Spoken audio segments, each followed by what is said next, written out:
Hola, soy Alba Rojas, psicóloga y psicoterapeuta integradora, y hoy te quiero hablar de un tema que aún está muy presente en nuestro día a día, en las escuelas, en las aulas, en los pasillos, y hasta está empezando también a estar presente en las redes sociales. Es el tema del bullying, del acoso escolar. Tal vez lo has presenciado, has estado presente o sin querer has participado activamente. Yo lo que quiero concienciar con este vídeo es un poco qué es, ¿vale? Darle como palabras a ese sufrimiento. Este vídeo lo tengo pensado desde el entender, ¿no?, cómo afecta a la persona que recibe este acoso y cómo afecta también a la persona que lo comete. ¿Y qué podemos hacer nosotros desde la posición en la que nos encontramos, ¿no? Cómo prevenirlo, también detenerlo. El bullying, o también llamado acoso escolar, es una forma de violencia que puede ser tanto verbal como física como digital y debe cumplir como 4 características. Debe ser un daño hecho intencionadamente, se debe repetir en el tiempo, la persona que lo sufre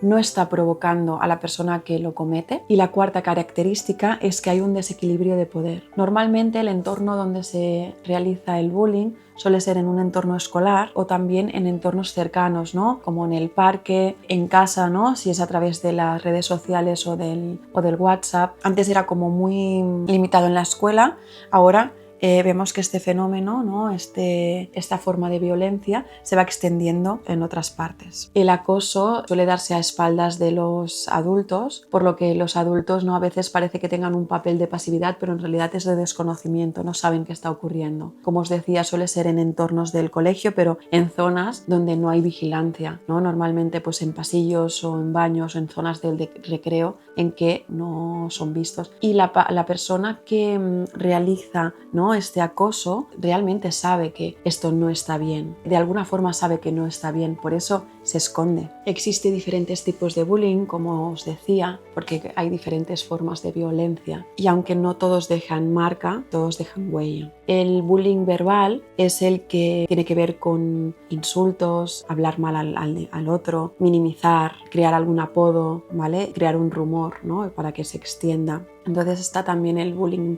físico, que es el de los golpes, ¿no?, el de romper objetos. Está el bullying relacional o social, que tiene que ver con el excluir a una persona, el hablar a otras personas de que este niño o niña no sea tu amigo, ¿no?, hablar mal los unos de los otros. Este bullying es creado más en grupo. Y luego estaría el ciberbullying, que como os decía, no es todo el tema de las redes sociales, del WhatsApp. Además es un bullying que puede darse durante todo el día, no solamente en momentos concretos, sino 24 horas al día. El bullying trae unas consecuencias a los niños que pueden durar hasta la edad adulta. A las personas que sufren esta violencia, normalmente pues hay una falta de autoestima, hay ansiedad, hay depresión o un conjunto de creencias que se quedan muy arraigadas. Pueden haber trastornos de la conducta alimentaria y, como os decía, ¿no?, todos estos síntomas pueden ser duraderos en el tiempo. En cuanto a las personas que cometen la violencia, normalmente pueden recibir ese aislamiento social,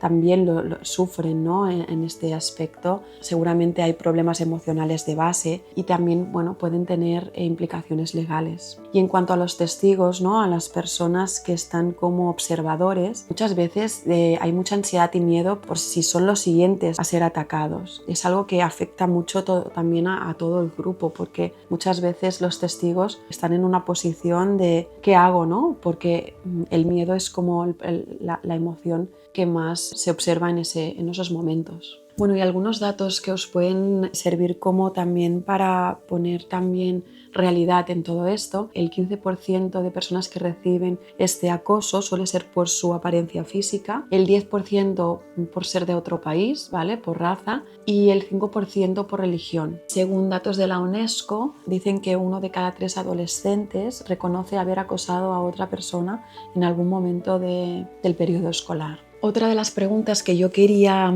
contestar con este vídeo es ¿qué hacemos, ¿no?, delante de una situación de acoso escolar?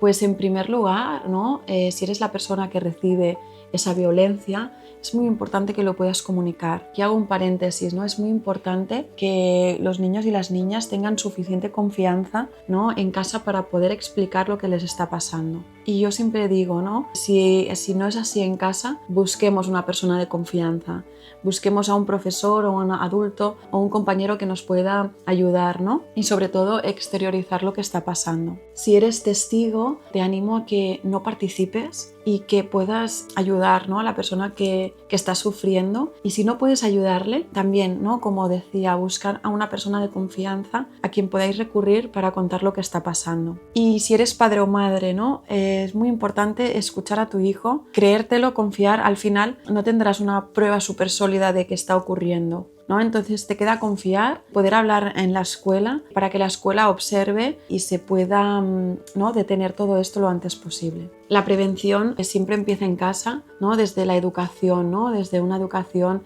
desde el respeto, desde la empatía y desde la tolerancia. Y en las escuelas es muy importante, ¿no?, el hacer equipo, en el sentido de que ir dirigidos a esa educación cooperativa donde se tienen en cuenta las diferencias pero donde no cabe la violencia. Muchas veces las personas que realizan el acoso son personas que son niños que a nivel familiar hay una desestructuración importante. Tal vez han sufrido acoso o han visto violencia en casa, ¿no? Entonces, bueno, este también es un punto de tener en cuenta y de prevención importante. Así que solo me queda recordarte que el bullying no es un juego, es una forma de violencia, y sea cual sea esa forma de violencia, como os decía al inicio, deja huella. Y desde la psicología trabajamos en reparar esa herida, en trabajar en la autoestima, ¿no?, porque queda rota, y en trabajar en la gestión emocional, ¿no?, para en futuras situaciones, ¿no?, que se puedan encontrar estas personas, que sepan cómo reaccionar, cómo poner límites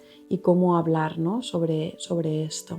Y si tu hijo o alguien que conozcas crees que está sufriendo de acoso escolar, es muy importante que pidáis ayuda.